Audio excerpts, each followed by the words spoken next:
What's up, Giants fans, Hub watchers, Kid Blue watchers, YouTube and Rumble subscribers, Twitter and Instagram followers? It's Kush back at it again with another New York Giants and Just Chillin' podcast. Incorrect. Young Guns podcast, episode 86.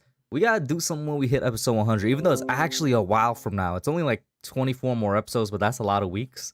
That's probably gonna be like it's probably gonna be like September or October. That's gonna be in the middle of the season for sure. But we gotta do something for episode 100 of the Young Guns. We didn't really get to do anything for 75. That was a couple months ago.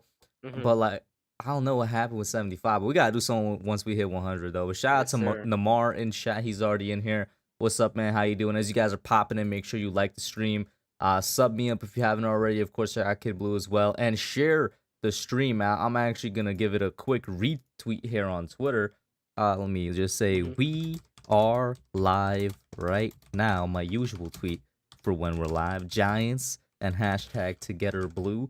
Which, by the way, one of the Giants are gonna change their hashtag from Together Blue to something like Bleed Blue or just hashtag Giants or something, because I never liked the Together Blue hashtag. It never made sense to me. Where did that come together? First of all, Together Blue is a weird kind of It came out of nowhere. The only thing Giants about it is the blue. Right? What's up? Yeah, it's like I think it came out during COVID times, right? Or it's like, oh, I want to say during the 2019 season, man. I don't know, or maybe it was COVID. Yeah. Who knows? I don't know, man. But I just thought that was weird. They gotta change it to Bleed Blue, Big Blue, something that actually makes sense. I'm glad we're actually talking about this because, like, I kind of just played it off like, oh, it's Together Blue. I guess that's pretty cool, but like, it's not. Nah, it's one of the. What do you mean it's pretty cool? It's one of the worst hashtags in the NFL. Because everybody uses it, and then it's what has the Giants logo on it. So it's like, oh man.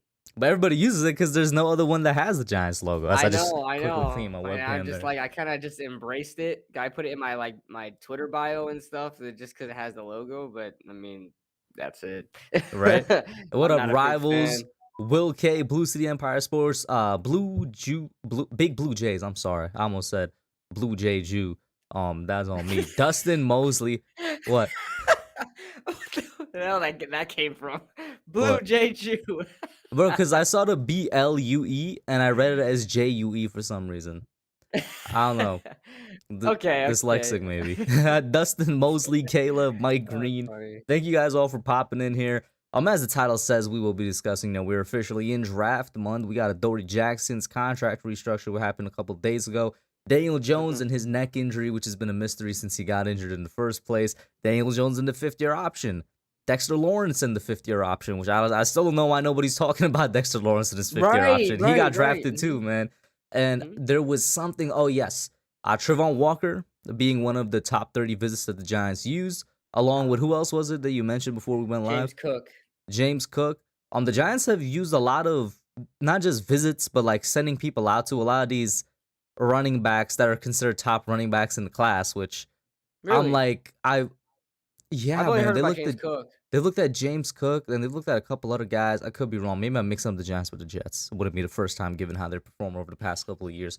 But what either way, even them still looking at James Cook doesn't make sense to me because I feel like they have a good running back core right now. We literally talked about it last week. Like, they have Matt Breida, they got Saquon, they got Gary Brightwell, and they have the guy that they signed from the Bills, Antonio Williams, as a 4-man group, and probably they're not even going to use all 4. That's good, that's not bad at all. I think they just want to add some like competition, because if you just roll in with the same 4 guys that you kind of went into camp with, I mean, who are you going to cut? I mean, you just keep the same. You're not cutting nobody. You got to cut somebody, and they got to fill up a 90-man roster. So, real quick. Mike Green, we kind of mix it in as I'm about to give a shout out to Dustin Mosley right here. I think he just gave us 2 more names of the Giants, running backs of the Giants. Look at Breece Hall and Brian Robinson Jr.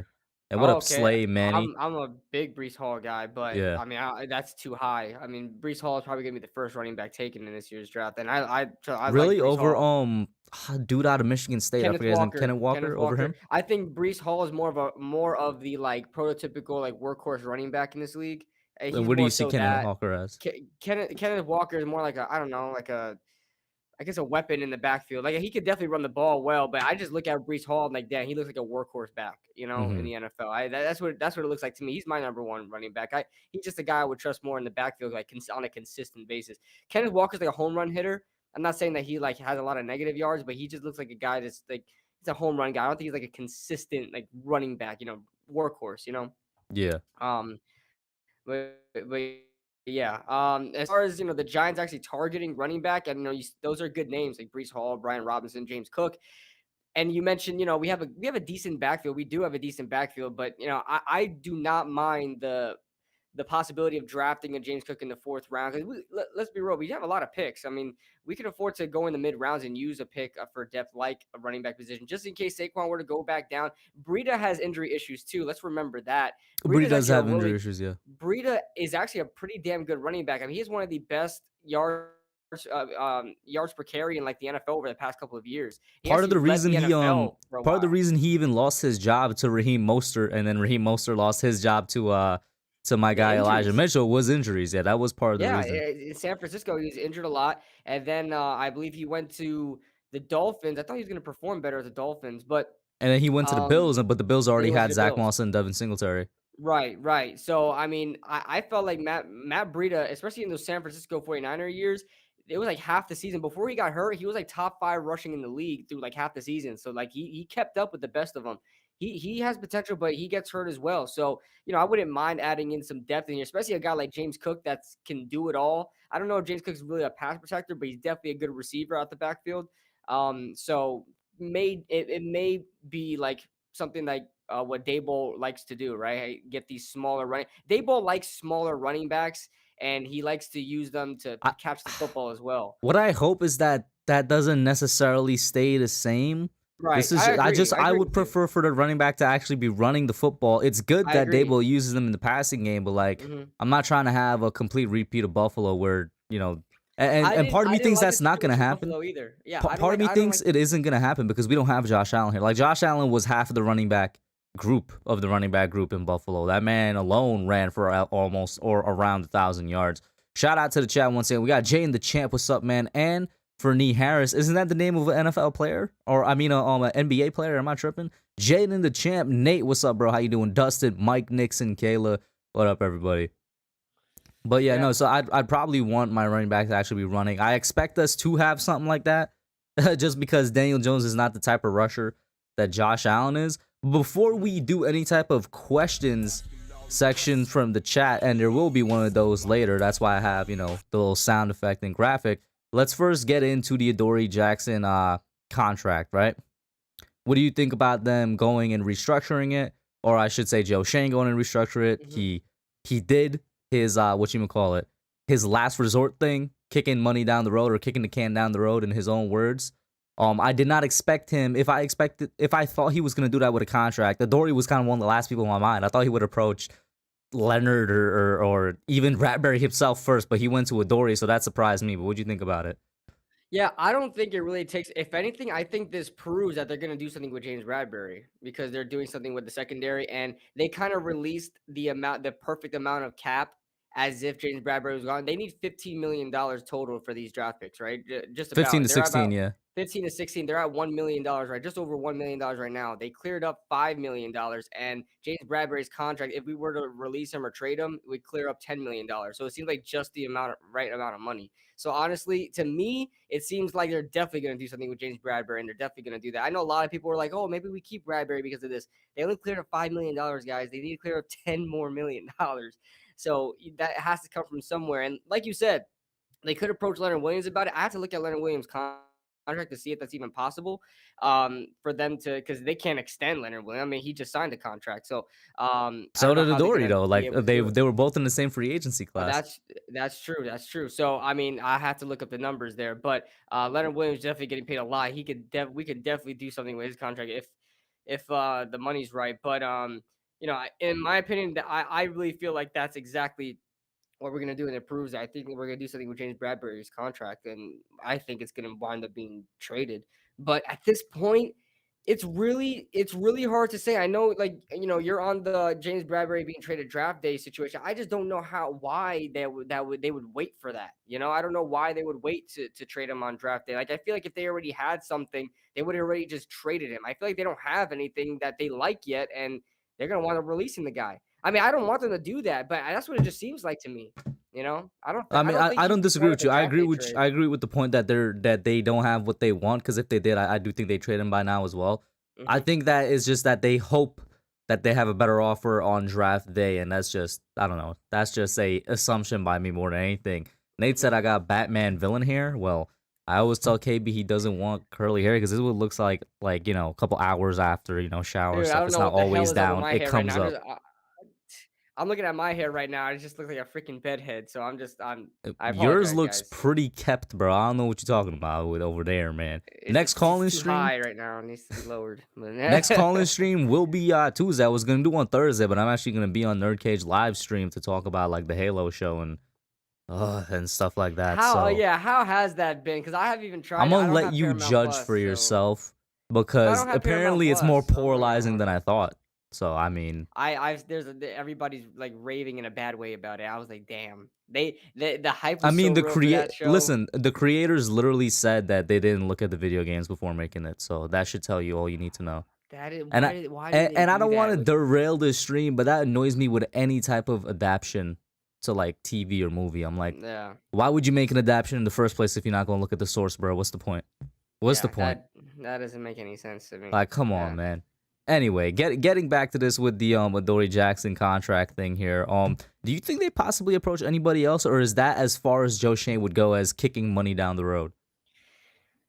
He has to be careful because he doesn't want to be in the same situation, like put himself in the same situation that he did with Dave Gettleman. Like Mm-hmm. Dave Gettleman, I like honestly, in my opinion, I feel like all the contracts individually, all the contracts that Dave Gettleman like worked out and restructured were good, right? I felt like it was good for the team. He went overboard though, and he wound up pulling a Howie Roseman, restructured way too many contracts. It all added up to later down the road, and now we're stuck here with no cap space. Like you have to be careful when doing these type of things. And although restructuring anybody's contract is always good for the temporary, but you're gonna be stuck. You're gonna be cap strapped, later on down the road, like we are right now. So I feel like Joe Shane knows that. I think he knows his limits. So I'm gonna trust whatever he does. Mm-hmm. He's not going to want to put himself in the same situation that he's currently in, right? In 2023 and 2024, we have like the one of the most highest cap space in the NFL. You don't want to damage that. That's very precious. You don't want to mess with that. So I feel like he's not going to do too much about it. We talked about just now Leonard Williams. He may approach him about it. I I think it's impossible you approach Blake Martinez about it again. I mean, it's too much. Same thing with James Bradbury. I mean, We already restructured Bradbury once, right? Or was it yeah. twice? No, it was a lot. I mean, Bradbury wasn't it with Bradbury and Martinez that were constantly I restructured? want to. Yeah, it was. I can't remember if it was once or twice though. I want to say it was twice. I want to say it was like almost three times. I mean, Blake Martinez definitely got his three times. So I don't Mm-hmm. know if James Bradbury was the same, but those are the only guys I can honestly see them, going back and restructuring. I can't see anybody else being restructured because nobody's really on a big contract like that. I know Sterling Shepard already got to take a pay cut. He didn't get restructured, right? He Yeah, he just straight up took a just took a pay pay cut. cut Yeah. flat out.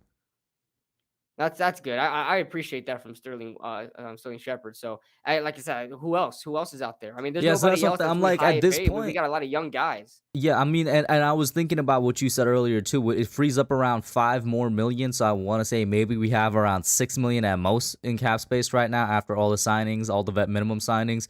We need about 10 more to sign the draft class.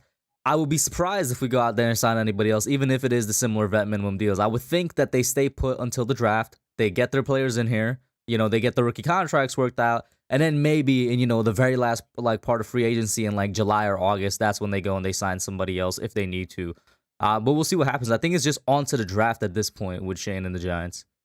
Yeah, I would hope so. I would hope so. And we may see some like not even veteran minimum. Maybe we sign like younger guys that are on the street, that they use for like camp bodies. Camp bodies don't even make anything close to a veteran minimum contract. They don't make anything. So, Mm-hmm. um, if we just use like get some camp bodies in here, we're probably gonna wind up signing some younger talent that is not very sought after. But yeah, I'm looking for the draft too. I mean, that's nine. I mean, if we barring us not trading any of the picks, I mean that's nine other players that we're going to be Yeah. bringing in. So that's going to be another big draft class, similar to like the 2020. 2020 draft class. Yeah, 2020, I we think it had was nine, around we had 9 nine. too. But Yeah, one and a thing to lot of keep in late mind, picks, but this one's a lot of I early was about to picks. I say one like thing to that. keep in mind. Not all of them are guaranteed a spot because remember Chris Williamson from the 2020 draft never even made our roster. Like he got Right, he drafted and just that got was it. cut, and Yeah, he I straight thought up he was got cut. pretty. I thought he was a pretty good prospect, man. I wanted to see what he We could got him. I do, think it but was in the 7th round. yeah. So when he's one of our 7th round picks. Yeah. Yeah. Shout out to Taj in here as well. Chris Peace, what's up? And let me get a couple questions from chat. And for Nias, if there's a trade partner next year for Kenny Galladay, do you pull the trigger, KB? Yes. Yes. I would like to get rid of I don't like paying what you know I don't like paying wide receivers. I don't. And even though the Kenny Galladay hype was real, I mean, I wanted Kenny Galladay just as much as the next person, but you just look at just pure team building and a rebuilding franchise. I wanted Kenny Galladay because I honestly felt like we were able to compete, right? So I was like, okay, fine, let's I throw this mean, money I at a wide admit that receiver. too. Yeah, I completely admit Yeah. that. I really thought we were gonna not be like some And freaking world beater this might team, but be at least try to make a playoff run. I just want to say real quick before you continue on your point, because I'm like, this might still, or people might look at this as a bad opinion, but I still hold the fort that last year in the offseason, the Giants made the right moves for what they were supposed to make. We looked like a team that was ready to compete. We were That is missing a so number one. controversial, but I agree. Yeah, I agree. we looked like on offense we needed just a true number one wide receiver, so we got that. Second cornerback was a major concern. We went out and got one of the best second cornerbacks available, and the draft as well. Like we got another wide receiver because remember in 2020, me and you complained how much we went into games with like 4 wide receivers and whatnot. So we built up the wide receiving core. We got a legit edge in the second round. Like we made all the right moves, even though it did not pan out. I just want to bring that up Let me before you tell you something. continue. Let me tell you something, Kush. Let me tell you something. There is a reason why I remember this. Even Dave Gettleman haters last offseason loved his offseason. He had let's be real. Dave Gettleman had a fantastic offseason, barring not addressing offensive line at all, which perplexed me. Yes, But that was 100% that. Yeah. a big downfall of last year was the offensive line. But disregarding that, because every GM has their flaws. I mean, none of them are perfect. Even the best of them aren't perfect. And I'm not saying Dave Gettleman is the best. I'm just saying, he had a really, really good offseason. And for anybody to say, oh, well, he didn't address the offensive line, so it was terrible. That everybody loved the offseason. I mean, even Mike Too Nice, our boy Mike Too Nice, who I like a lot, he hates Dave Gettleman. He gave Dave Gettleman like an A+ in the offseason. Okay? Like an A or A+, okay?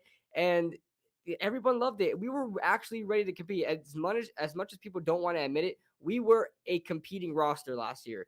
And it fell apart because of coaching, in my Fell opinion. apart quickly. I think it was really because of the coaching No, staff. I agree with That you, was a bro. good team. That And was a good I team. don't want to go back and spend too much time on the tragicness that was the season we just came out of. But if anybody wants to go back to my game reactions from last year, week 1 reaction, the people I laid into immediately, like from week 1, was the coaches because I was like, what did I just watch out there? Made no type of sense, and we're Yeah. moving off of that. Yeah. Going back to the Anthony question, I would also trade him if we have a trade partner next year. I mean, I've been saying for a couple weeks now, maybe a month, that I am now a subscriber to the theory that you should you should treat the wide receiver position like how the NFL treats the running back position. Just draft them every 4 years because there's literally good to great wide receivers coming out every single year now. There's always going to be a good to great wide receiver. If Kenny Galladay has anything close to a similar season he had with us, and let's be real, Kenny Galladay isn't a high volume yardage receiver. He's just never been that. He's not a guy to get like 1,500-1,600 yards and be, one of the best receivers in the NFL. We even said this when he signed the contract. We went down the list of wide receivers. He to us, he was like the 16, 17 best receiver on in the NFL. I mean, that's not something you want to pay. I mean, you wind up paying $20 million to those type of receivers, but those type of receivers that you're paying $20 million to, 17th best in the NFL, are expendable. I even made a Guys that you video just get rid saying of their that contract. we signed Kenny Galladay. Giants fans should not expect Odell because he was one of like our 2 Odell replacements, if that makes sense. I was like, do not expect that because he's not that receiver. Yeah, he's a 50-50 ball guy, one of the best in the NFL. I would probably say one of the best in the NFL at the 50-50 ball. And he's a type of receiver we needed here for a very, very long time. And now that we've got him, we got to find a way to use him. But if somehow the Giants can't get him incorporated, 1, 2, he can't get himself involved in it, whether it's his fault or the system's fault or Daniel Jones's fault. It doesn't matter. We're gonna have to go trade him. You got if it didn't work out, if his contract didn't work out, you're gonna have to trade him. You on What? the McDonald's Wi-Fi, KB? Oh, am I lagging? Am I Yeah, lagging out? couple times. Yeah. Oh, damn. Am What's I good? happening? Am I You're good? good now, but like a couple times while you were speaking, it was like lagging and the glitch in the sound effect. Hopefully, it don't happen Oh, that's moving weird. forward. That's weird. And I- But and I do see a couple more people popping in. Thank you as you guys are popping in once again. Like the stream, share it out, and we're gonna get to all your questions because I'm actually seeing a lot of questions that I want to answer yeah, tonight. yeah, for Before I get to sure. Dustin's next, I do want to say in regards to Kenny Galladay, but also I'll throw in two other names: Saquon Barkley and Daniel Jones. You said we need to find a way to use Kenny. I'm gonna say for all three of these guys, if they don't have some type of success and good production this year, they all should be gone. These are all players that were not in the best coaching situation, offensive situation in general. They're in Who that were you saying? now. Who were you saying? So in addition to Kenny, Saquon, Uh-huh. and Daniel, I mean, all of them I feel like are on a 1 year deal, if that makes sense, Yeah. even though they're They not. can't be traded though. I mean, you're not gonna Yeah. trade them. They're on their last whatever season of their contract, so they're not gonna be traded anyway. Mm-hmm. But yeah, But they no. definitely should be let go. And then Dustin says, I think they might want an every down back. One, because injuries, and two, because I think we're going to close games this year and they're going to want to be able to pound teams late. Pause. But what do you think about that? The Giants wanting an every down back. I wouldn't mind it. I would love a bowling ball at running back. And here's the thing, like I don't want to keep talking about like with Saquon and his ability, but I feel like Saquon Barkley could be an every down back. But I, it's just I'm done with Saquon. I love Saquon Barkley. If he has a fantastic year this year, then that's awesome. I hope he does. But yeah, I want an every down back too. Like we talked about Brees Hall, like he's a guy. I want a workhorse running back here. I want a Jonathan Taylor in here, man. I want a Derrick Henry in here. I want a Nick Chubb in here. I want a I'm Dalvin so Cook sad you in brought up here. Jonathan Taylor because Jonathan Taylor's probably my favorite running back in the league right now, Dude, man. and he came out as his nickname, the workhorse, coming out of freaking Wisconsin. He came out of Wisconsin or Nebraska, one of those red It was teams. a red and white team, Okay. yeah. Yeah, it was Wisconsin or Nebraska. I can't remember. I think it was Wisconsin. But now that I'm overthinking it, maybe it's Nebraska. I don't know, but because they got like the same freaking uniforms beside the W and the N. But yeah, he was an absolute beast, man. And he coming out the draft, they literally said he's falling to the second round because his college team, Wisconsin, used him way too much. They used him as a crazy workhorse, right? So But he is a also another guy reason to he fell to the take the second load. round was because last year, not many teams even really needed a running back, so it was just like not a Yeah, position that was gonna go in the first round. yeah, but I Kind mean, of I like tight know. end this year. Like I don't Uh-huh. mean once gonna cut you off. Like tight end, in my opinion, is really not gonna go until the end of the second, beginning of the third. Yeah, I mean, yeah, that may happen. It very well may happen. But with Jonathan Taylor, yeah, a lot of people didn't want him, and a lot of people said that he would drop in the draft because of how much wear and tear he already has from college. So he had a lot. I mean, if you look at his attempts compared to all the other running backs in that draft class, it was insane. I mean, he had so Mm-hmm. much. But but look I where he's at listen. now. I'll say this: Maybe. I would love a bowling back running back, but I'd also love a running back by committee like the 49ers. I'm a I big like fan the of that running as back well. by committee, but my only problem with that is consistency. Like you look at it with San Francisco, sometimes they're not consistent Let me because they're clarify rotating then. their running A backs. running back by committee, but like you still have somebody that is a legit number one running back, if that makes sense. Like you're getting Okay, all of okay, your okay. rushing yards from like a Yeah, combination of 2 to 3 guys. But when it comes down to it, you got that one guy that could not yeah, necessarily take over game, but take over the running game for the team without any, sort of questions. yeah, and there are a couple of those kind of running backs in this draft. Like you said, we said Brees I, th- Hall. I think I think Um, James Cook is one of them, and that's why the Giants have been looking at him like that.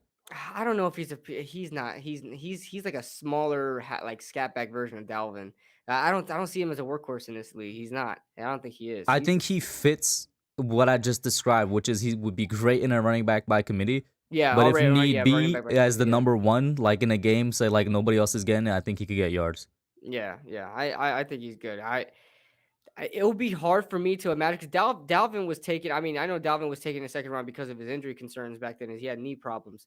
But he was taken in the second round. I can't see James Cook be taken in the second round. Like the prospect, the Oh, difference nah, between James Cook is Dalvin and like in the James. third round probably. Yeah, I think he's a low third, high fourth. Yeah. Honestly, with James Cook. So Well, we'll see what happens. Logan says Kenneth Walker at 36. No way. No 36, nah, way. no, no, not No way. I'm not 36. getting a running back. And if I'm going 36, I like There's Kenneth a Walker, team. but if I'm going Listen, 36, I'm going Brees Hall. there's a team that probably will take him in a second because I think that's where he should go. But I don't think the Yeah. Giants should take a running Yeah. back in the second round. No, Yeah. No way. not But even. I mean, yeah, I'm currently of the theory that we shouldn't take a running back at all because I'm happy with the group right now. I wouldn't be mad if they do, but I'm just like, hey, use that pick elsewhere. Right. Shout out to Thomas Price. Thank you for popping in, man. He says, drop by to drop a like. I appreciate the content, and we appreciate you, Thomas, along with everybody in the chat for dropping by every week and coming in here. Anthony says, I think we need to cut Slayton and Gates for a couple extra mil on that cap. What do you say to that? I think the Giants are going to... Yeah, I think the Giants are going to do right by Nick Gates and probably wait for him to come back. Yeah, I don't even think it's worth it. I think Nick Gates is possibly because he's probably going to be making a free $2 or $3 million, whatever his contract is. So that he may be possible. Slayton is too valuable as a potential fourth receiver. I know he makes a lot for a fourth receiver, okay, but he's a pretty damn good Does one. he? And he Who's a because fifth for a round pick? fifth because he hit a lot of incentives. He hit a lot of incentives because he led the team in receiving twice. He like led the team in touchdown receptions twice or something like that. Is it he hit a lot of incentives. You look at his contract now; he's making way more than a typical fifth round pick would make.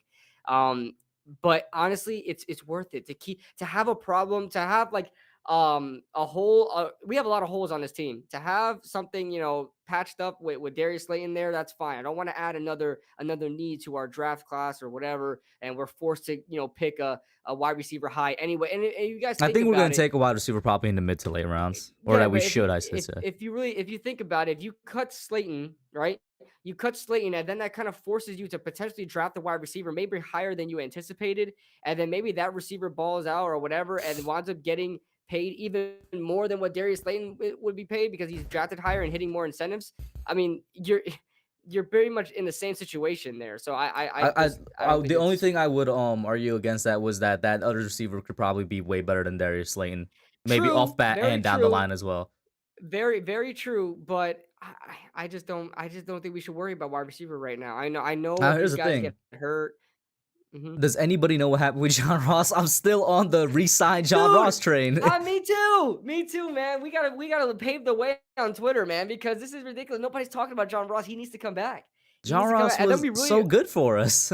He was, man. Even if you were to have the same role as he did last year, it's gonna help us out a lot.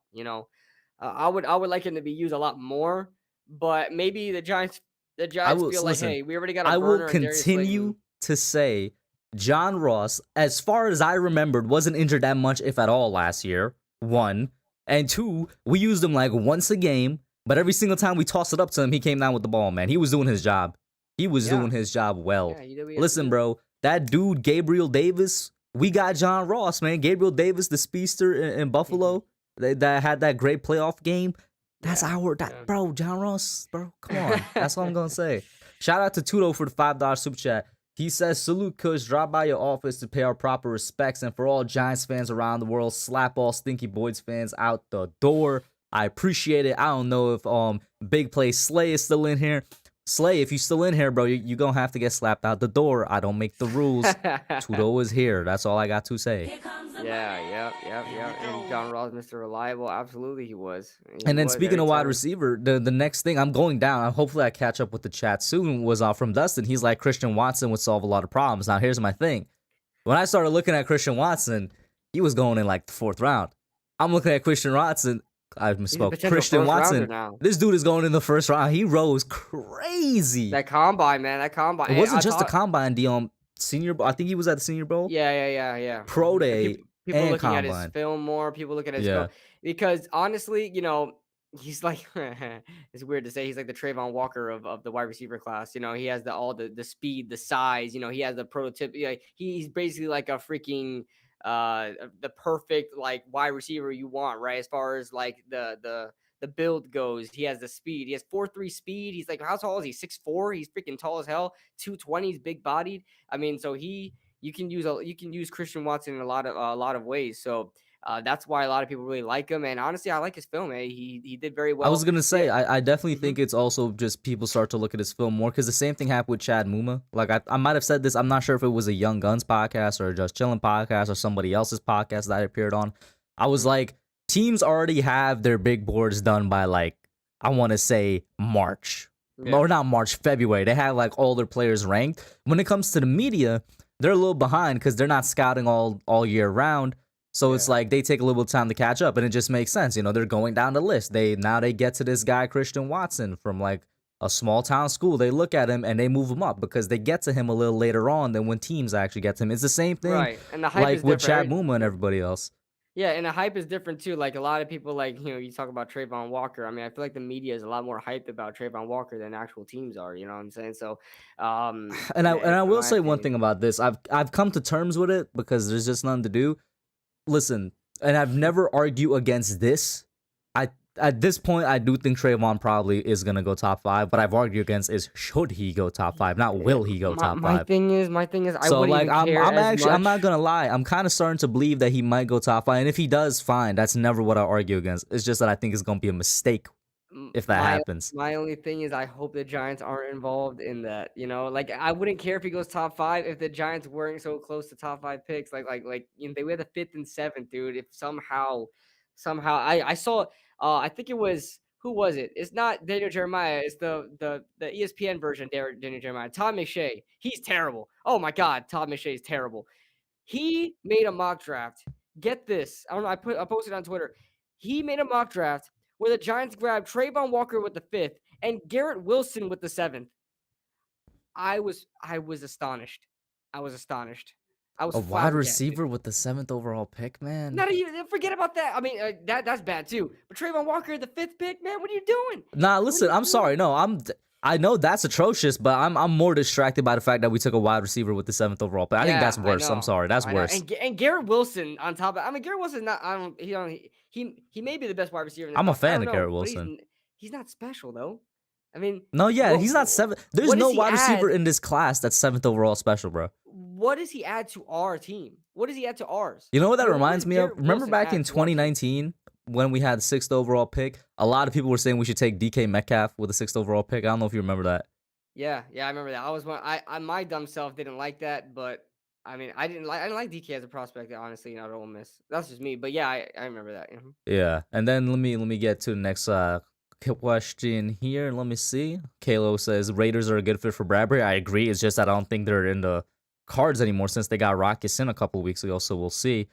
And let's scrolling down. Jordan Renan just said that the Giants, Jets, Lions love Walker. He will go top 5. Yeah, listen, hate Sam. Listen. We brought him in for a top 30 visit, so they do like Trayvon Walker, and that scares the life out of it. And listen, guys. If we wound up drafting Trayvon Walker, say Trayvon, we draft Ekem then Trayvon, right? Let's just say that Ekem and Trayvon actually winds up being a good player. Fine. Fine. I that's fine with me. But I swear, if Trayvon Walker is drafted if we draft Trayvon Walker, whether it be 5th or 7th, over a guy like Kayvon Thibodeau, and Kayvon Thibodeau winds up being the guy that everybody thought he was going to be, I will riot. I will riot. I will riot. Listen, even though I like the Kadarius Toney pick and I will defend that man to no end, I can't lie when I tell you I get a little hurt every time I think about the fact that we could have drafted Micah Parsons over Sean Slater. All right? You cannot lie to me when you tell me those two are probably the best players out of last year's draft so far. Check this out, Kush. The fact that both of those players, not one, both of those players were all pro. Yeah. It makes draft night. I look back at that draft video because it's like my freaking people are still commenting on that freaking video, the Devontae Smith video. It's got like freaking thousands and thousands of views. Every time I'm reminded, I'm like, damn, dude. Damn, I love Kadarius Toney. I'm rooting for him. And I legitimately think Kadarius Toney can be a star. We'll see how his career plays out. Check this out. He could be the. I'm not saying this like dramatically. I honestly think this. He could be the next Tyreek Hill. Like seriously, he has everything that Tyreek Hill has. He's probably just as fast as Tyreek Hill. I mean, Tyreek Hill is fast. Kadarius Toney is a freaking burner.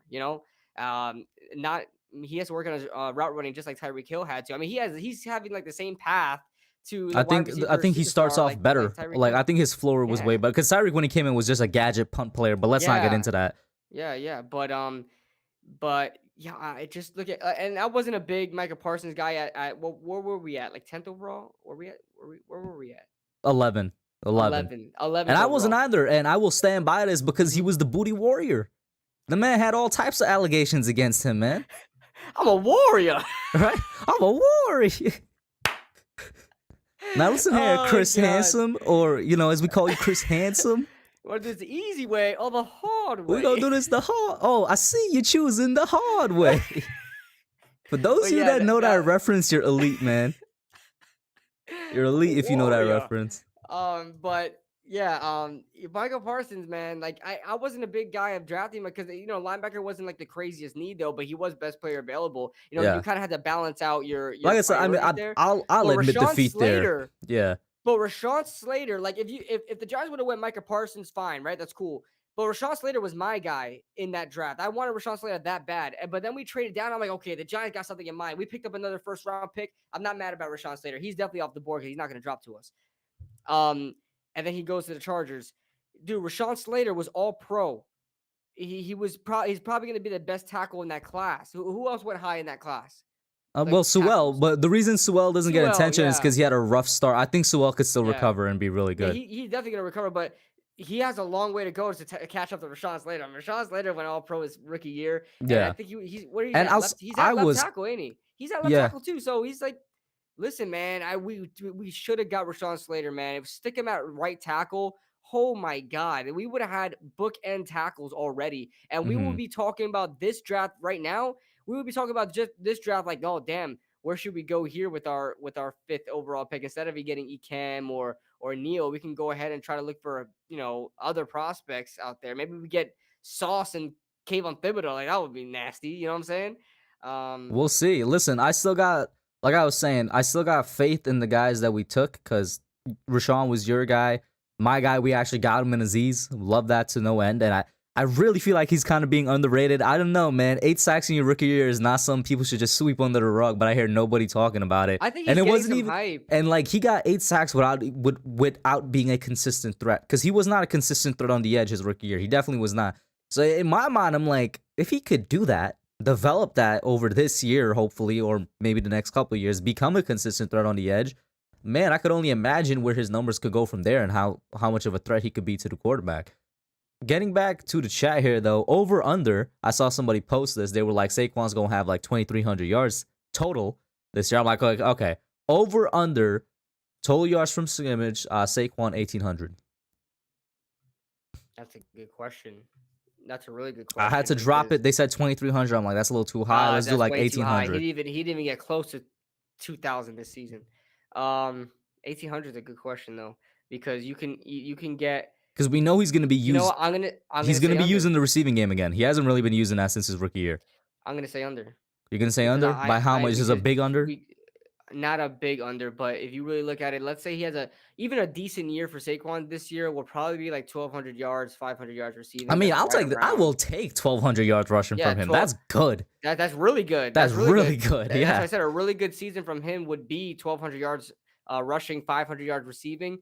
That's right around 18. Like So 17. That's around yeah, 17. Yeah. so I'm gonna say just under. And then honestly too, I don't think he's gonna stay healthy. That's just me. That's just me being maybe a Debbie Downer, but I don't think he's gonna stay healthy full 17 games. So I'm gonna say under 1,800 as much as I want it to be over. I hate the Giants' injury luck. Both Saquon and Daniel were never really injured in college, and they come here and they're like injured every single year. It's ridiculous. It's crazy.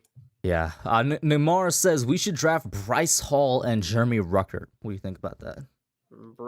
Does he mean? I think he probably Brees? means Brees Hall. Yeah, I think he means Brees Hall because Bryce Hall was like the corner on the Jets. But Brees Hall, no. Brees Hall, no. Jeremy Ruckert, yes. Because here's the thing, I know everybody's talking about Jeremy Ruckert, but let's get away from him because every team is mocking Jeremy Ruckert in their drafts. Like every team, every fan base that I look at and they do their own mock drafts, Jeremy Ruckert is being taken. Jeremy for their Ruckert is team. like the most loved 4th-round prospect I've seen in my entire life. He's such a good value tight end right around where he's at that you could just sneak him in there, but we're not going to end up with him. I mean, there's like probably 31 other teams looking at him in the 4th round. So or wherever round that he's That's really what I'm graded at. saying, bro. You Jake know, Ferguson is the guy. If you like Jeremy Ruckert, and I hate to there's say a this lot of because, tight ends to like. yeah, There's because a lot of tight ends to like. I like Weidemeyer. I'm a Weidemeyer guy, but I know you're a Ferguson Wadmeyer is your guy. guy. Jelani Yeah, Woods is really good. I like Jelani Woods. Ferguson Yeah. not as the number one guy. I think the number one guy in this class is McBride. You know what I'm saying? Our friend Diggy, he loves Greg Dulcich. Like, there's a lot of tight ends, and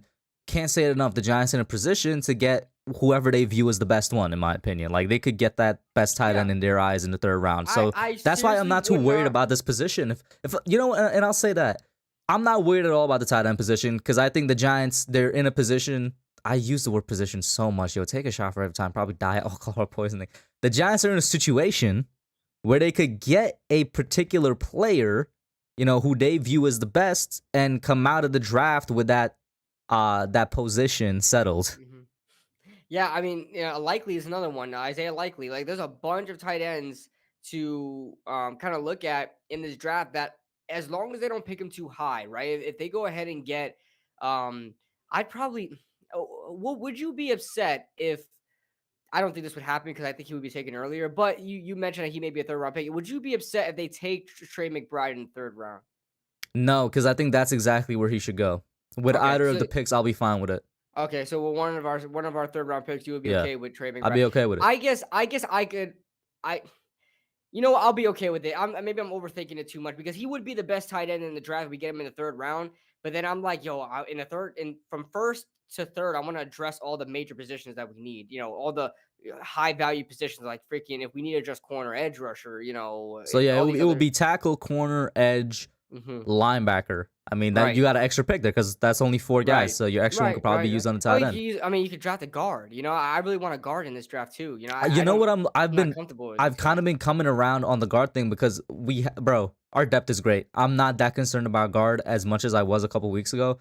We have a great depth offensive line right now. We have guys that have started. We have guys that have a lot of experience. And you know, Shane Lemieux's depth is gonna be a great guy to have coming off the bench. I'll continue to say that. It's just that he's not very good when he starts. So I'm looking at the line and I'm like, all right, we got 2 starters in Thomas and Glowinski. We got a guy that I think can be average in Feliciano. So we do need a tackle. Bam, knock that out with one of those, you know, hopefully with the first round pick. Right. And at that point, you just need one other guard, right? And I'm like, at that point, I would be fine with either somebody that we signed taking it up if they want to do Shane Lemieux again. Because as crazy as this sounds, I'll not forget that Andrew Thomas performed best with Shane Lemieux next to him. As crazy as that was, if we take a late round guard like somebody in the 4th round, like I wouldn't mind that, or you know, a tackle that shifts over to guard. Like I'm a really big Jamari Salyer guy, as you guys notice. He has kind of just been floating around that 3rd to 4th round mark. You know, the tackle out of Georgia that I think, you know, he should probably shift into guard at the NFL I've seen level. a mock draft where he's taken it in the 1st and in the 2nd, so he's one of those guys. Yeah. So Salyer. Ooh, I haven't seen that. I've seen a mock draft him taking late in the 1st, I think by Cincinnati. So, what I've been seeing is that the guards have been dropping consistently. Kenyon Green dropping, you know, Zion's been rising. Like the entire class has been dropping. Zion kind of like stood still, you know, because right around like 24, 25 in the first round is where a lot of teams may need guard. So that's where I see Zion going. But he's rising. Kenyon Green's falling. He's a guy that can fall. I made a list. Let me see. I put it on Twitter. I don't remember the exact. And I will say, names. Guys, if I just had to scroll down while KB is pulling up what he got to pull up. I had to scroll down the chat because I was just staying way too much to the top. Any questions that I didn't get to answer from you, just pop them back in right now because I'm just gonna look at them from here. Shout out to Talking Sports with Landon, Hazelnut. What's up, y'all? How y'all doing? Yvette's. And go ahead. You got your thing? I made a list here. I said every year we see surefire first round prospects fall into the 2nd round as draft season goes on. Here's the players I predict may fall there. So number 1, I have Tyler Linderbaum. Linderbaum has a real shot. I'm working on a 2-round mock draft right now, and if Tyler Linderbaum is not taken by like round by the 20th overall, he may drop to the 2nd round. There is nobody that really needs a guard. I mean, really needs a center that bad until like the 2nd round. Tyler Linderbaum we may slip away with Tyler Linderbaum in the 2nd. And I'll tell you all this. What did I tell y'all way back in January? Chat, when people were telling me, oh, we gotta take him with the 7th overall pick, I'm like, I don't know about that, man. You don't take centers. You don't take centers top 10 overall. Like, And that's a he did, definite thing. and let me tell And you, centers always drop. Listen, he could still go in the first round, but like maybe in the late teens and the 20s. because he's a guy But I that's was looked at. never a fan of taking him at 7, man. It's just centers drop. Everybody acknowledges that he's a guy that can't like he's a center only prospect. Like nobody, like he's just not a guard, and and he's way undersized to be a guard on top of that. So Linderbaum is definitely a center only prospect, and you know there's not like Miami was the only team left in the late first round to take him, but now they don't have a first round pick, and nobody really needs a center unless Cincinnati drafts Linderbaum, moves who moves what's his name, Karras, that they signed in free agency or traded for Karras and put him at guard and then put Linderbaum at center. They can do that, but that's the only team I see later on in the first round that would want Linderbaum. And he's a fantastic player. Don't get me wrong. Don't get it twisted, guys. Just because he's dropping, it's just because of positional value. But Linderbaum is a fantastic. He could be the next freaking Landon Dickerson. So, and I wanted Landon so badly last year, man. Yeah, I meant Creed Humphrey, but Landon Dickerson was good too. I meant Creed Humphrey, but he could be like the next Creed Humphrey, man. A guy that falls into the second round. I mean, Creed Humphrey was like a consensus second round pick anyway. But Linderbaum could be a great center prospect too. But so he could fall. Who else is on my list? Nakobe Dean could fall to the second round. He's a guy, man. Which I would really be surprised by. I really would. I would too, but a lot of people talking about his, lack. I told you about it when we were comparing Devin Lloyd and Nakobe Dean. Remember I told you that I felt like he was a little stiff, and now people are talking about him not being as athletic as you may think. And I was the first one saying that. And he's a little undersized as well, so he may fall to the second round. That's what I'm seeing in a lot of mocks. Treylon Burks. I don't like Treylon Burks. Maybe you guys do. I see him falling in mock drafts, and on top of that, with all the wide receiver talent in the first round, like none of them are like star talent, so they're going to go on later on. Like Drake London, I could see falling, even though I think he's a fantastic prospect. I could see him falling. I see a guy like Jahan Dotson may sneaking into the first round. A lot of people are talking about Sky Moore and Christian Watson. Treylon Burks may be a guy to fall to the second round. Andrew Booth, the cornerback, who had a lot of hype going in, but now he's falling on boards. And then last but not least, Kenyon Green falling to the second round. Which probably, if any of them happens here, Kenyon Green will be the one that surprises me the most outside of Tyler. Or maybe not. I would say over Tyler because, like I said, I just think centers, that's just the way they've been going in NFL drafts like throughout history. But Kenyon Green would really surprise me because I think he's probably the best guard in this class. So question for you. If we're there at 36 and Linder somehow, because it's possible, dude. Let's be real. I think it's honestly possible. Well, before you finish your question, what did we do at 5 and 7? Oh, okay. Let's just say like the same picks that we kind of do, like Ekem and Kayvon. How you like that? Ekem and Kayvon we got. So the best case, this is literally the best case scenario. Ekem and Kayvon, and then we get a choice of inside guys. Okay, that's the best case scenario. Maybe Cross and Cross and Gardner. Okay. Crisscross applesauce. So we got applesauce. Yeah. So okay, I'm fine with that, by the way. So I like that crisscross applesauce. That's pretty cool. So I'm gonna put it on a T-shirt if it happens. I've said this on Twitter. Yeah. If it happens, I'm putting it on a T-shirt. So we get our right tackle and we get our starting corner. James Bradbury trade happened. James Bradbury cut happened. What happened with that situation? I'll say he got traded or released. Yeah, he's gone. Let's say he got traded for what? 3rd, 4th rounder? Yeah. Give me some. I say honestly, if it's this late, we're like a 5th. Honestly, I don't think. So he's cut. All right. Yeah, I'm not doing that. He's cut. Basically. All right. Basically. Okay. But Chris, so we got our tackle, we got our corner. And okay, in this situation, because both of them are there, I don't care who we go, we take one of them. But if it was like one of them are there, I'd probably actually wouldn't even take them, and I'd try to get an edge. Oh, this kind of actually connects to the question somebody just posted Talking Sports with Landon. He was talking about Arnold. I can never pronounce his name. Ebiketie out of Penn State. Ebiketie. I wouldn't mind taking Ebiketie in the 2nd round or even the 3rd if he drops there. Ebiketie reminds me of Aziz a little bit.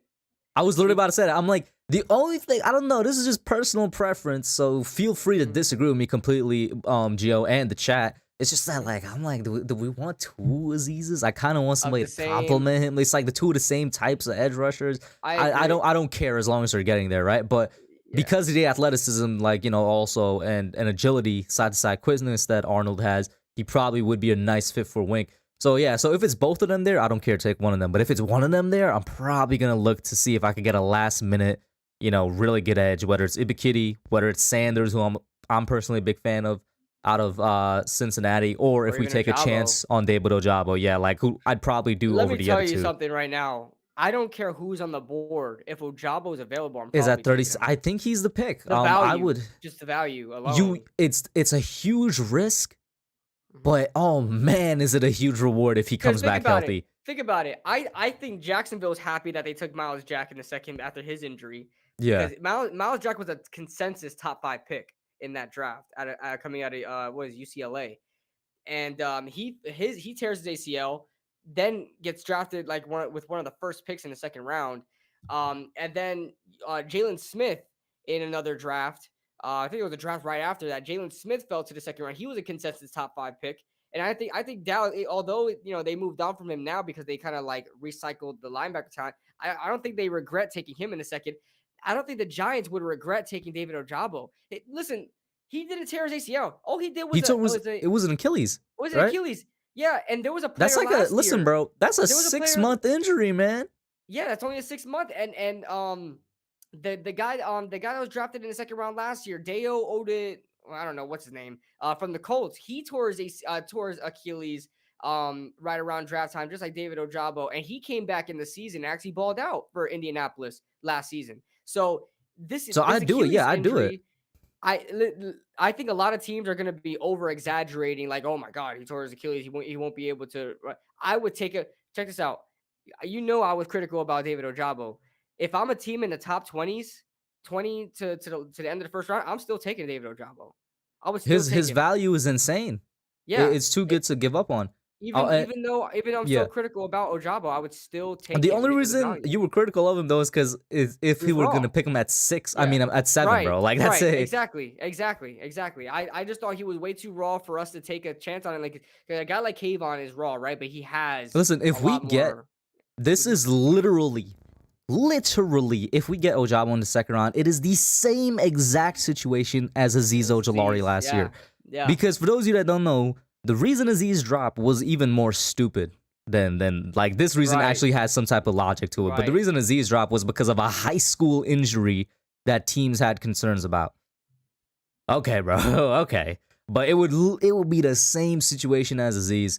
But like it would be a higher payoff in my opinion than Azeez was because like he comes back from the Achilles, he's way more raw and he has just as much production. That would be crazy, man. That would be crazy. Yeah. Mhm. Hate Sam, I agree with you by the way. If Linderbaum does start slipping, yeah, he's not making it past Dallas. I want to say or Kenyon Green for that fact. No, I but want I to mean say Dallas might Dallas. be fiending for offensive linemen, man. No, but Dallas. Here's the thing: Dallas would be stupid to draft Linderbaum if they're gonna put him at guard. He's not a guard, and they have Biotish That's what I at said. Or center. Green, or they could just take They would Green. definitely go. I think they'd go after Green. I think they'd go after Green or Zion Johnson. I don't think they would go after Linderbaum. Linderbaum's gonna drop. I'm telling you, Linderbaum's gonna fall if he's not taken by like top 20, which it's very rare that he would because there's a lot of other talent besides center that you can take. Nobody's gonna prioritize center over like a freaking edge or linebacker or wide receiver. So, um, if he's gonna fall to the second round, guys. I really feel like he's gonna fall to the second round, unless somebody were like to trade up for Linderbaum, why would you do that? Um, but yeah, mm, And he may fall. He may fall. yeah. And honestly, I'm with you. Thinking about it more, the amount of value in that second round, Kush, on all positions, the edge, like we were just talking about, Ibiketi, Ojabo, there's Boye Mafe, there's a bunch of these edge guys there. And real Even quick, looking at other, because they were asking what happened to Maya J. Sanders. I didn't want to say the reason Sanders started to fall off was because at the combine, he was sick and it didn't come out until afterwards. But like he was like really sick. The dude dropped like 20 pounds, like just yeah, off of and he whatever was already pretty light, health right? issue He he was was already pretty facing. light. I don't no, I think he was like It- around 240, 250. I could look it up that's real pretty quick. light for edge rusher, dude. That's pretty I'm light. I'm thinking, as an outside linebacker, that's a good size. He's So got to what be is he? around Yeah, like he was 250. 255, and like he showed up to the combine Okay. as like 230 or something. So he was, and Okay. he said, everybody came out there like he was facing some type of sickness. Mhm. Nobody knows That's if he's like Cam recovered. Brown weight, man. That's like Yeah, freaking there's Cam there's Brown. been like no type of update on it, so we'll see what happens there. But go Yeah. ahead, continue. Um, but yeah, man, like you talked about, like we talked about, there's edge talent there. There's a lot of corner talent too. If we don't get corner in the first and we want to You address it you in were the second, saying you could. Andrew Booth. I was thinking somebody that would drop would probably be like McDuffie. See, I don't. I think the Eagles may like him because the Eagles. I don't know why they like these like when they drafted Sidney Jones too. Sidney Jones was another guy that was a first round pick they drafted in the second because of injury. But they like Washington corners. I don't know. I look at McDuffie. I look at the Eagles, and I feel like McDuffie is going to be an Eagle. McDuffie and Devin Lloyd are probably going to be Eagles. Hmm. Um, but I think there may be a team that likes. I think a team like Arizona may pick up McDuffie just because they have the whole Washington secondary, right? Buda Baker, Byron Murphy. So they might want to like complete the defensive backs from Washington. But he may be. I think McDuffie could stay, but I've seen Andrew Booth fall a lot. I love Andrew Booth. I don't know Hmm. why people are so low on him. Maybe because he doesn't have a big sample size of playing time, but he's held his own, man. He covers ground really well. If the Giants didn't address corner in the first round, I would not mind if Andrew Booth fell and we picked him up. But at the same That also time, depends on if we keep who's Bradbury. there, I right? was gonna say like if we keep Bradbury or I should say if we don't get Sauce and we keep Bradbury, then I'm like don't use the pick on the corner. That means Bradbury's gonna be gone at the end of the season. Go into next year's draft and get your corners. Basically the way I'm looking at it. Use it on another high priority position. Shout Yeah, out to diehard Giants fan. He's been a member for 14 months. Wow, that's over a year. Thank you die so much, hard. That's man. die hard right there, Yeah, man. die hard. He says with our seventh pick, we should trade back to the mid-teens, get Linderbaum. I am down. I've been saying that for a minute. Listen, we just talked about all the value in the second round. There's just as much value in just the teens of the first round. So if the Giants trade back, they can get Linderbaum. They can get Devin Lloyd. Maybe they take a Andrew Booth at that point. They could even get a Jermaine Johnson, who I know a lot of Giants fans love. Like, there's a lot of things you could do there. Yeah, Charles Cross, who's been slipping, I don't think he should slip. Maybe he slips into the teens.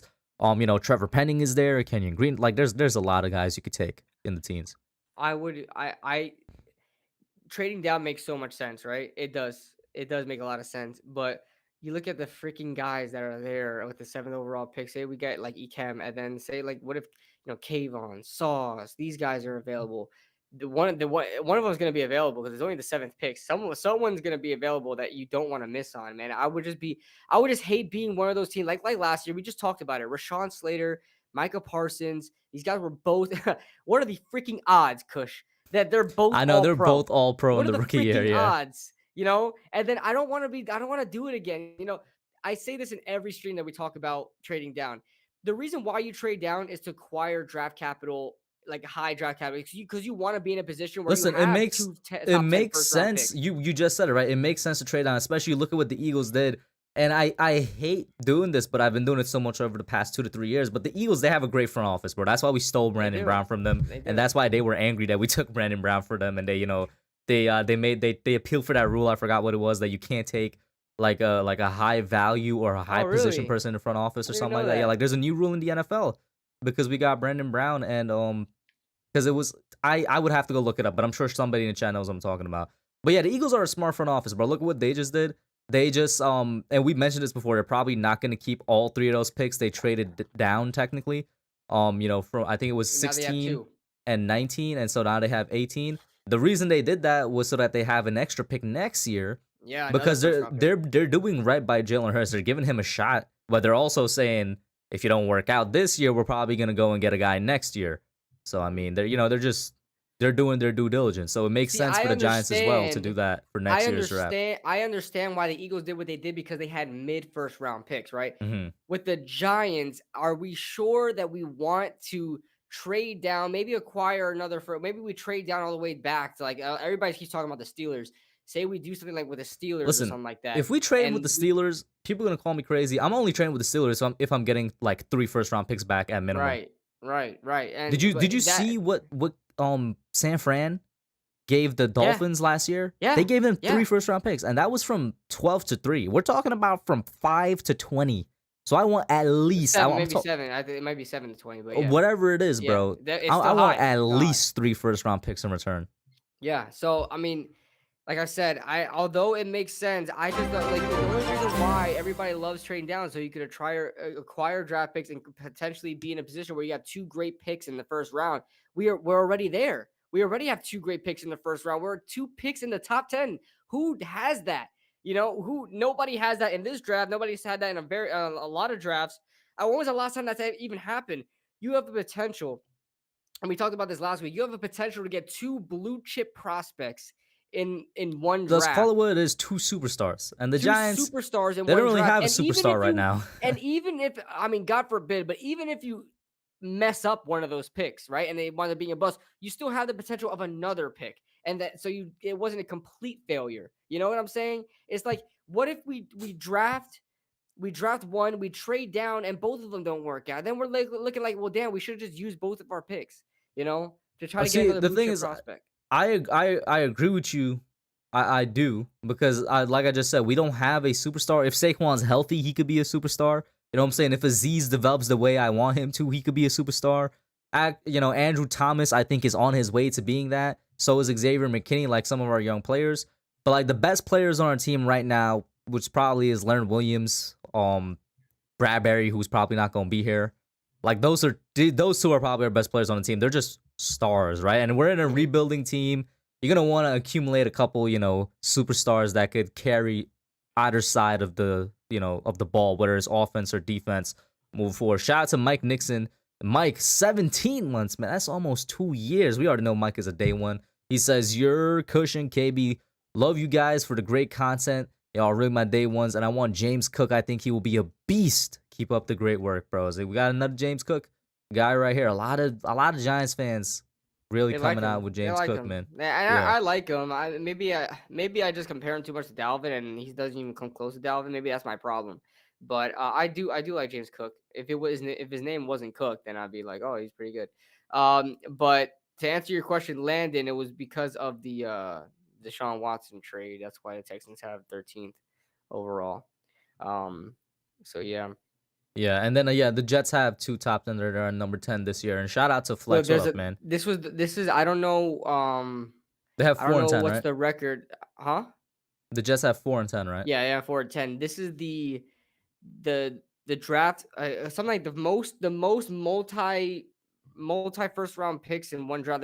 There's 8 teams that have multiple picks in the first round. It's like the Yeah. most in like No, since a even I was long looking at time it. I'm ago. like, you got us, you That's got the insane. Jets, you got the Texans, you got the Lions. That's already 4 right there. You got the Eagles. That's 5.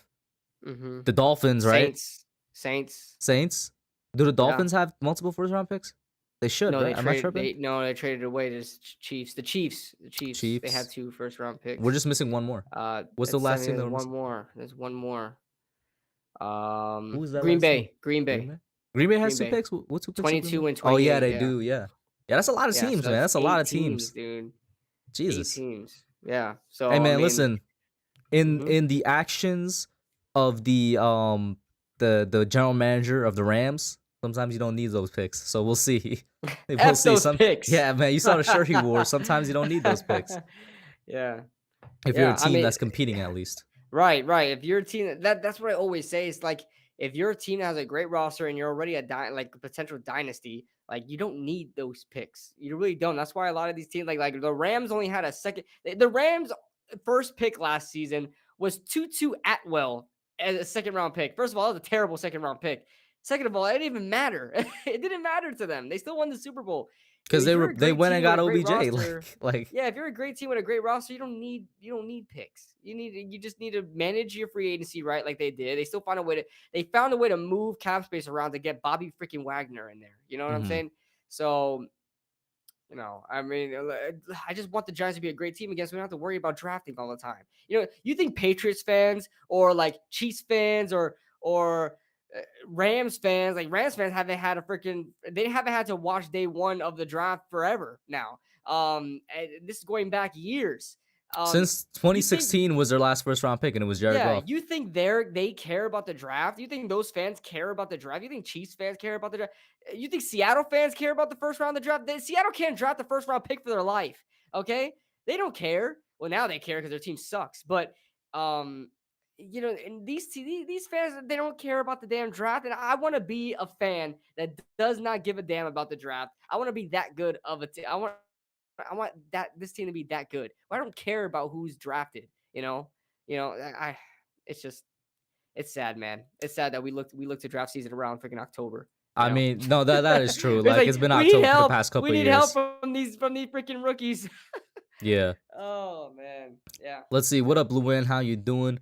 There was a question here. Let's see. The Dolphins turned Laremy Tunsil into Tariq Hill, Jalen Waddle, Okay, so how does that and work? Holland, and another So they first. picked up all them picks. They picked up all those picks, right? Yeah. And I guess they And they flipped what those how picks into more picks, and then some of those how picks did they became Tariq. how did they get Tyreek Hill from one of those picks? I'm guessing one of the picks included in the trade package that they Oh, so sent. Houston. Okay. So Yeah. maybe okay. Because Laremy Tunsil's trade was a pretty big trade. What was that? 2019, I want to say, was when that happened. It's kind of crazy when you Yeah. think back on it. Yeah. Because now Yeah. he's just he's just been in Houston, bro. Just being a really good tackle, but like for a trash team, it's been hilarious. I know he's one of the best tackles in the league, man. It's just he's for playing for the Texans. Yeah. Now let's because we've been taking, and I don't mind taking questions from the chat, so you guys keep dropping them. I will get back to them, but I do want to talk about DJ and his neck injury. He's saying he feels fine. You know what I'm saying? Brian Daboll is like he's fine. I still hold the opinion of we won't really know until he gets contact, and We won't know. fortunately, They're never gonna say anything. yeah, about fortunately, it. he's not even going to get any type of contact until August. So I mean, like, you got any thoughts on that? I mean, as far as right now, everything's a go for him to be ready, like to be just there, like have the same amount of participation as everybody else. He may be a little limited because he's the quarterback and they don't want to take chances, but I feel like he's ready to go. And we won't see, thank God, he doesn't need to have any contact until August. He may not even play the first preseason game because they want to keep him out. Maybe he plays the dress rehearsal, that third game. Maybe he plays in that one. Maybe you see a little bit of him in the second game. But we have Tyrod Taylor. I mean, I doubt Tyrod Taylor. Maybe he plays in the preseason. I don't know. He's such an experienced vet. They might not even want him to play. Maybe Davis Webb freaking plays the whole preseason. But as far as Daniel Jones goes, I think he's fine. I am a little worried about it though, to be honest with you. The neck is such a if you guys remember David Wilson, running back. I mean, running back's different. I get that because you're kind of using your head and your neck a lot more. Putting your head down and stuff like that. But David Wilson never shook his neck injury. That's why he had to retire. He came back from his neck injury a bunch of times, and then he had that pinched nerve in his neck, and he said, "That's it, I'm done." And so that's how he retired. But I am a little worried about Daniel Jones. Obviously, he has health concerns, and I don't remember him. I don't know if he's ever had a re-injury. He's always had different injuries. Like I remember he had two bad legs, two bad Yeah. ankles, concussion, neck injury. I mean, I don't think he's ever had a re-injury, which I guess that's a positive. That he's had one injury that he may not be able to. Maybe he's not going to re-injure his neck or re-injure his two bad legs. I don't know, maybe, but I am a little cautious about it. I am, Yeah. naturally because he's never played a full season. So No, I hear you there. And then you mentioned that showing up for the voluntary minicamp that went on and whatnot. Now I was wrong in my video, but I did put the edit in saying that I was wrong, and then I included tweets of showing the people that showed up. But I initially thought it was a handful of players that showed up to like this voluntary camp thing because the Giants have 2 weeks earlier than other teams since we have a brand new head coach. It turned out, like I said, I had to correct myself through editing that it was actually more like 20 to 30 players that showed up. a lot. So I gotta ask you, that's a lot.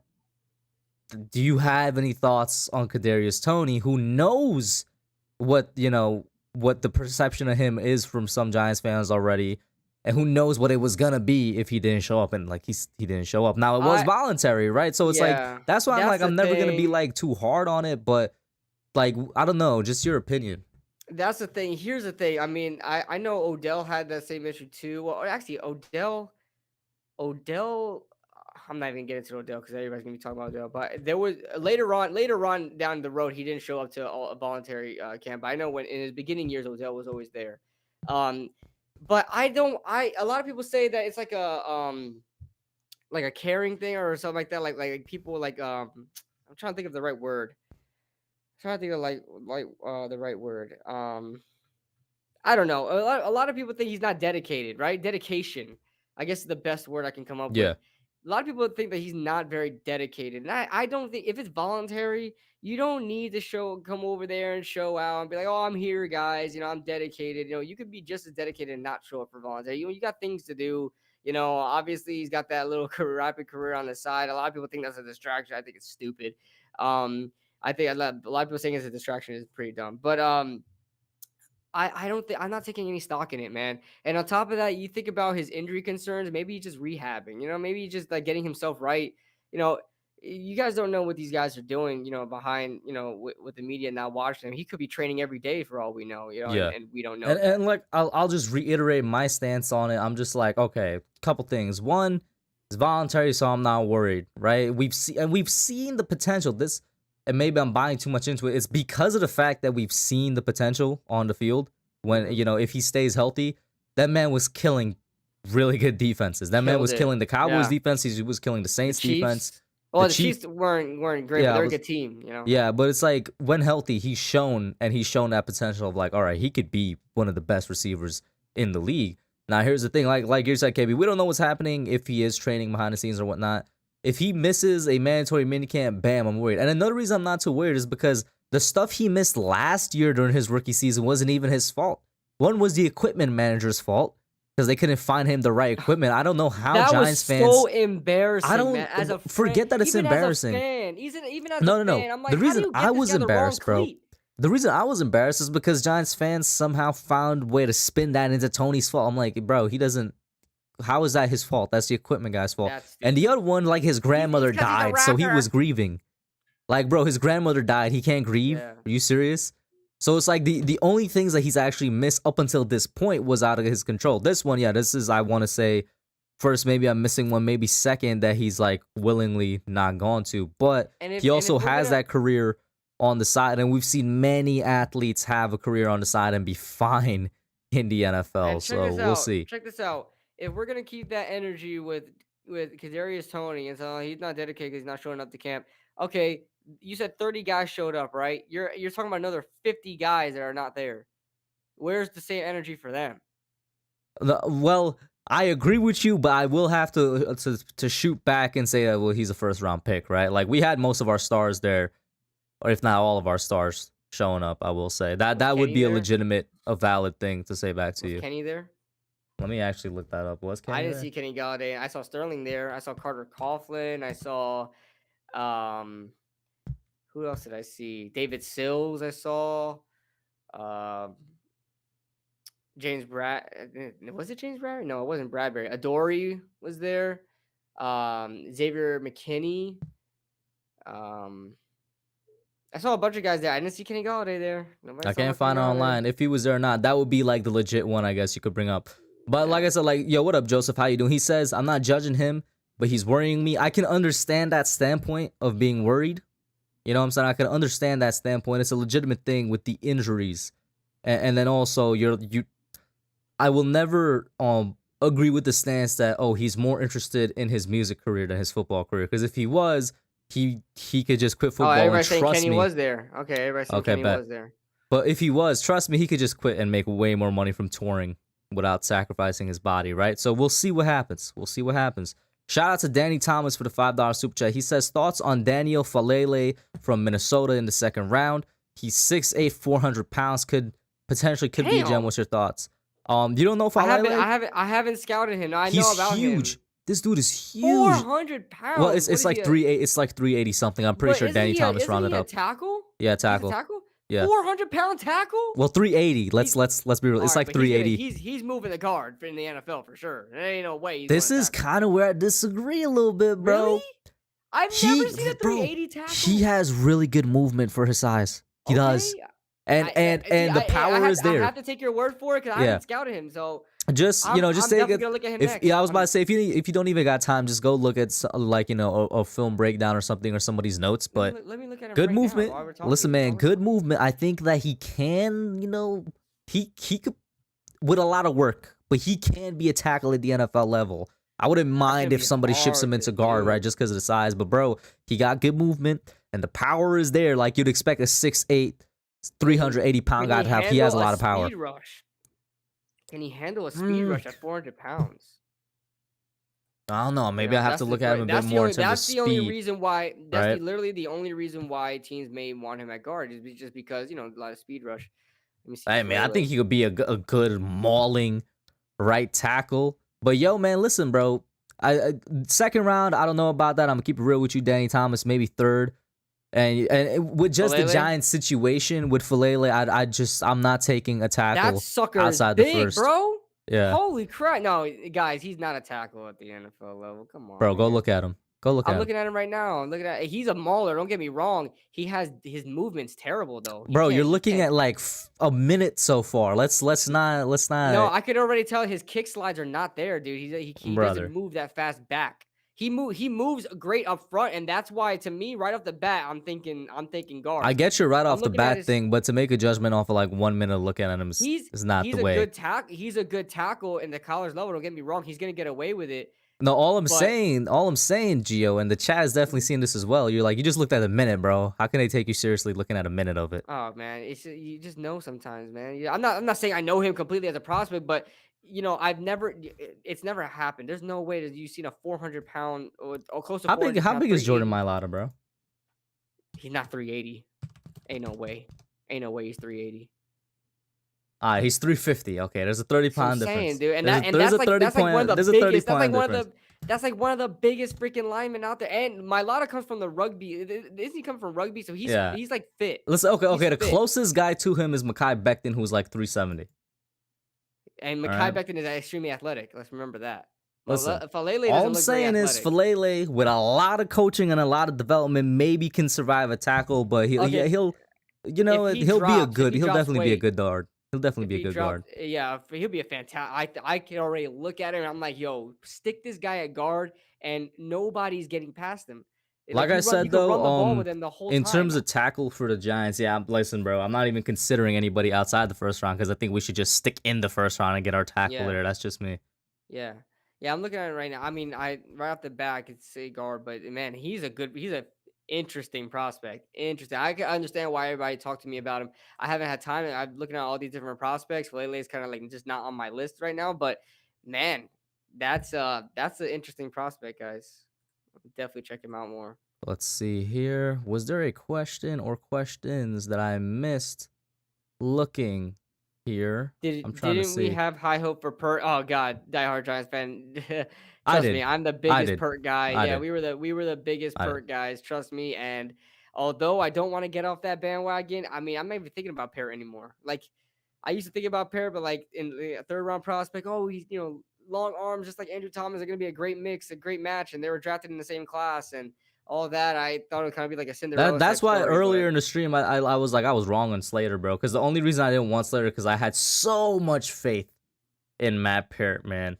So yeah. Joseph Clark kind of I this is kind of conflicting. Joseph Clark. He I said, was about to "No say way, your last I'm." two comments, yeah. Yeah, they're kind of conflicting. He says, "No way, I'm waiting past the first to get a starting offensive tackle." Then he says, "I haven't given up on Parrot."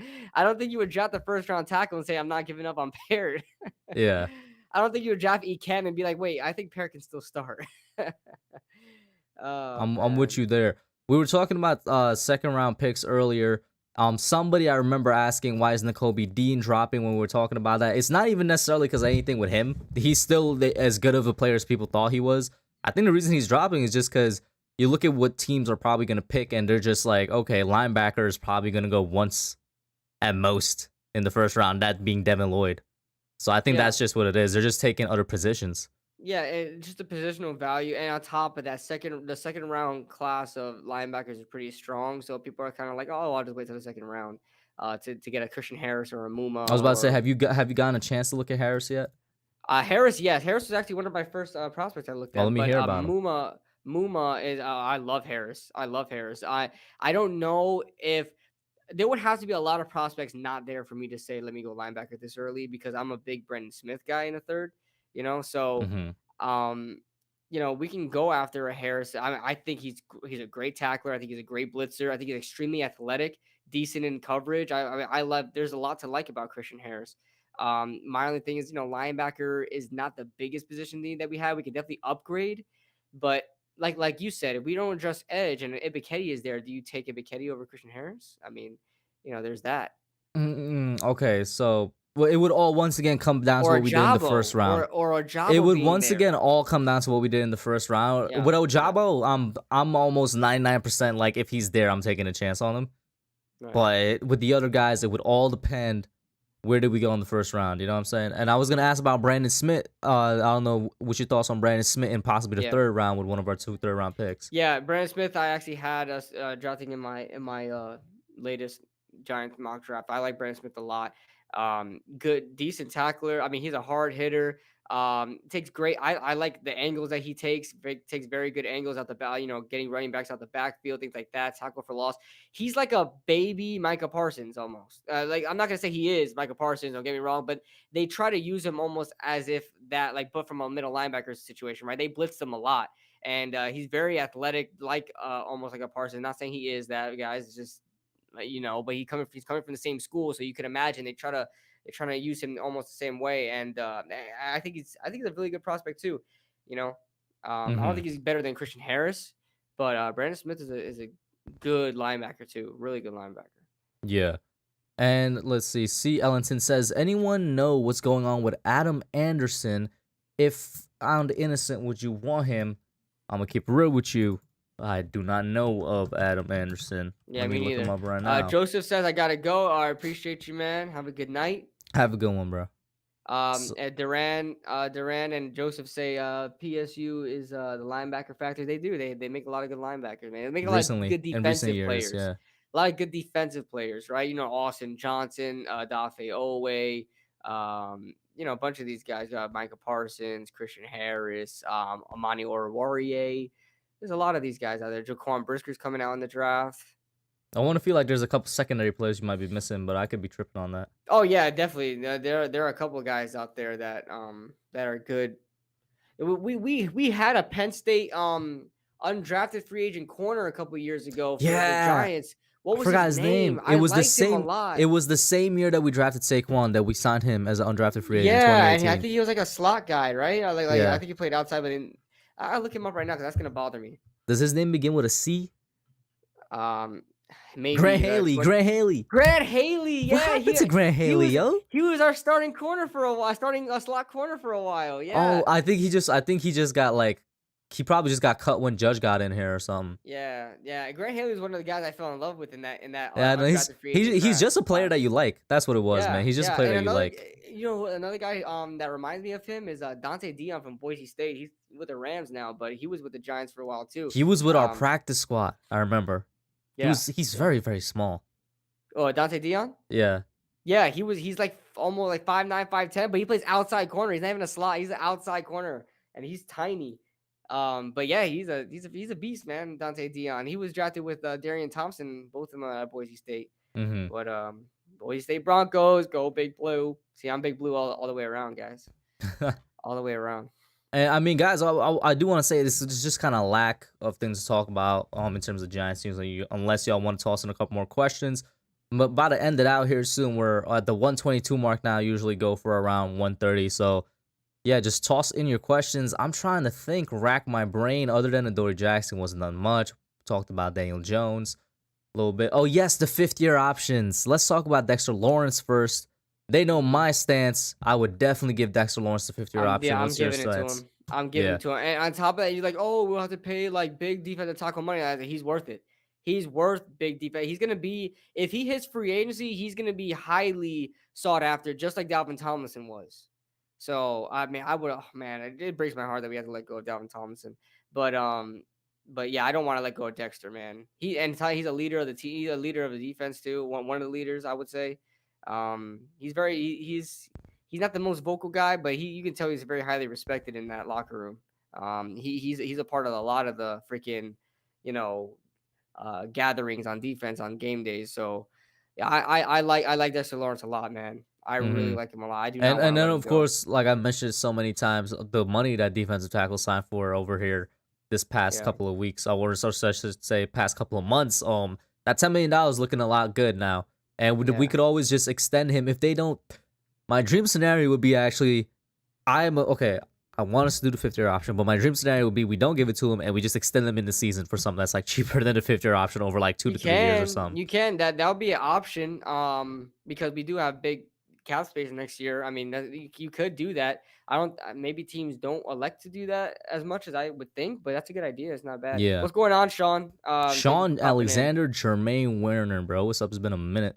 And I now remember because we're talking about Dexter and just defensive tackle position. Somebody asked earlier if there was a What if I trade did? offer for Leonard Williams, if I would take it. I'm gonna say no. I seen that. Yeah. Leonard Williams No. not only is probably the best player on this team, for some reason that's an unpopular opinion, but it was also a top 5 player at his position. One, he legitimately is a top 5 player at his position. Isn't that And crazy two, how he rose to that? yeah, Isn't that crazy how he rose to that? Like, even though he look at didn't Leo have the Williams, 2020 season, everybody was saying Leo Williams yeah. was a bust up with the Jets, and then he comes here and we're like half sack. We don't want him here. And then he balls out, had 2 really good years with us. So yeah. I was gonna say, even though he didn't have the 2020 season in 2021 with the 11.5 sacks, he still put up top 5 defensive tackle numbers. Yeah.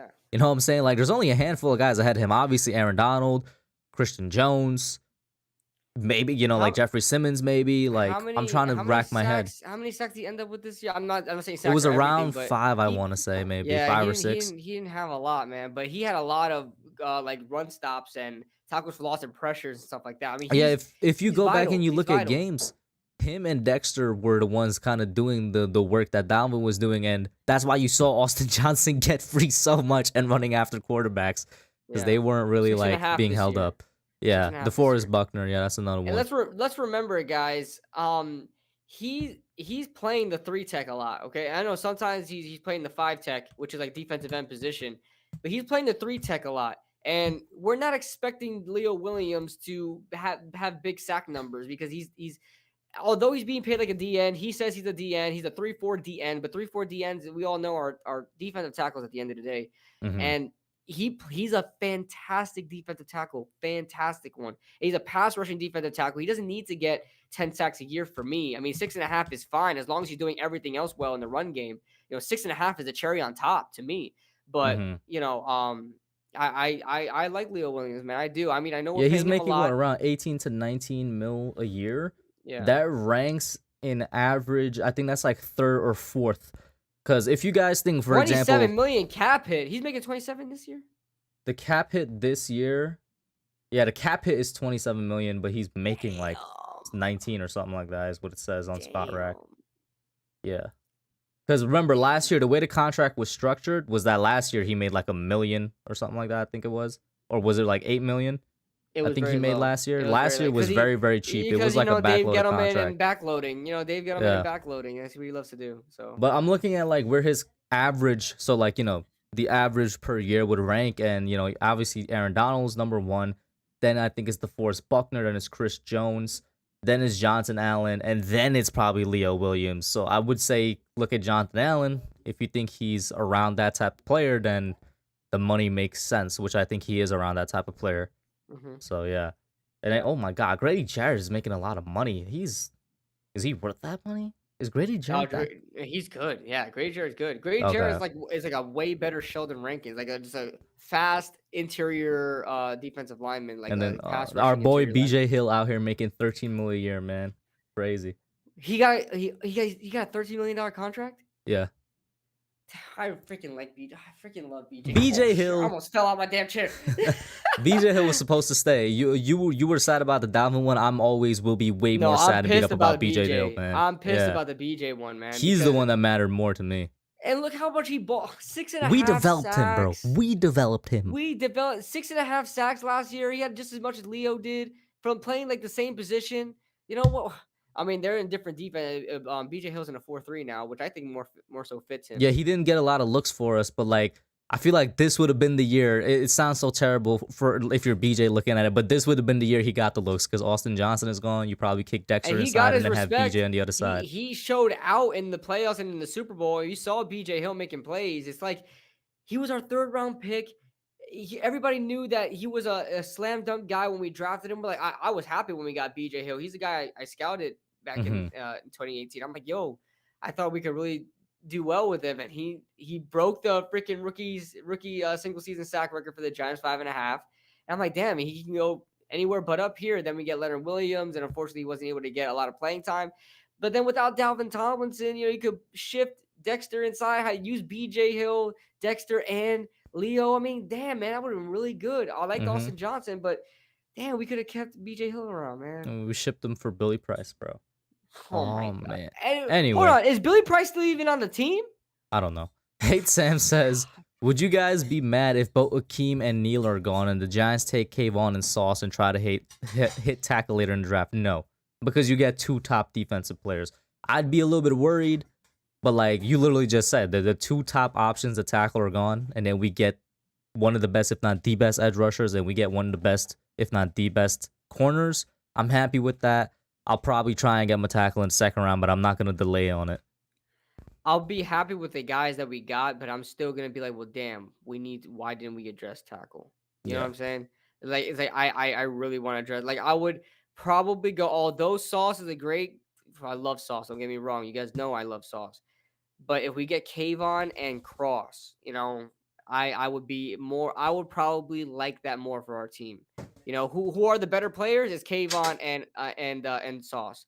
But I'd rather get a guy like Kayvon and Cross just for our team.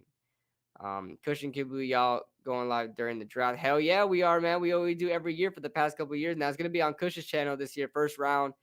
Second and third round will be on my channel. And then on day 3, we still got to figure out how we're gonna do that because I don't even know if we'll both be available. But because it's Saturday morning and then it runs through for like freaking hours and hours. So yeah. Yeah, so that would be it, guys. Yeah, draft day, which is what is it? April 24th? 7th. 27th. It's on a Wednesday. 27th starts. No, 28th maybe. It starts Thursday. Okay. Thursday. Oh, that's hilarious. It's the day after Young Guns. Thursday. Yeah. It's Thursday night. Okay, yeah, but that Thursday night first round. So yeah. Thursday night, perfect. Yeah. First round will be right here on this channel. Second round will be on KB's, and then if either of us are free for like day 3 to the rest of it, we'll see what happens. But guys, that's gonna be it for tonight. And thank you all for tuning in. Once again, got about 60 people in here. Make sure you hit that like button. Subscribe if you aren't already. A super chat. Bet. Shout out to diehard Giants fan. It didn't pop up on Streamlabs yet. He says, keep in mind, we have 1 of 5 O-line. I would say 2 of 5. I'll probably correct that. I definitely think, I don't know, Mark Lewinsky is super underrated, bro. He is a starting guard and a good starting guard at that. He's a really good starting guard. So we got 2 of 5. And then it all depends on how you feel about Feliciano, and we'll see what's up with that. So yeah, but guys, that's it. Thank you for tuning in. Any closing thoughts, bro? No, excited for the draft, guys. And be coming out. We'll be pumping out content before draft comes around. But yeah, excited about that, and we'll be on next week for more content, another podcast episode. We out, man. Peace.